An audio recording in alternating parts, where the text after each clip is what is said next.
ابو غیث نے حضرت ابو ہریرہ رضی اللہ عنہ سے روایت کی، کہا جب نبی صلی اللہ علیہ وآلہ وسلم پر سورہ جمعہ نازل ہوئی اور آپ نے یہ پڑھا، ترجمہ: ان میں اور بھی لوگ ہیں جو اب تک آ کر ان سے نہیں ملے ہیں۔ تو ایک شخص نے عرض کی، اللہ کے رسول، وہ کون لوگ ہیں؟ نبی صلی اللہ علیہ وآلہ وسلم نے اس کا کوئی جواب نہ دیا، حتیٰ کہ اس نے آپ سے 1 یا 2 3 بار سوال کیا۔ کہا، اس وقت ہم میں حضرت سلمان فارسی رضی اللہ عنہ بھی موجود تھے۔ نبی صلی اللہ علیہ وآلہ وسلم نے حضرت سلمان رضی اللہ عنہ پر ہاتھ رکھا، پھر فرمایا، اگر ایمان ثریہ کے قریب بھی ہوتا تو ان میں سے کچھ لوگ اس کو حاصل کر لیتے۔ صحیح مسلم، حدیث نمبر 6498۔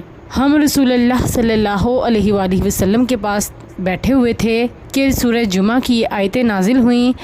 ترجمہ: اور دوسروں کے لیے بھی جو ابھی ان میں شامل نہیں ہوئے ہیں۔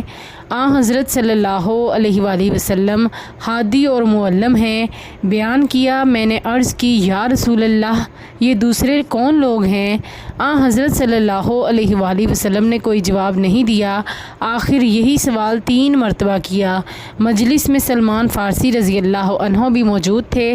حضرت صلی اللہ علیہ وآلہ وسلم نے ان پر ہاتھ رکھ کر فرمایا، اگر ایمان ثریہ پر بھی ہوگا تب بھی ان لوگوں یعنی فارس والوں میں سے اس تک پہنچ جائیں گے، یا یوں فرمایا کہ ایک آدمی ان لوگوں میں سے اس تک پہنچ جائے گا۔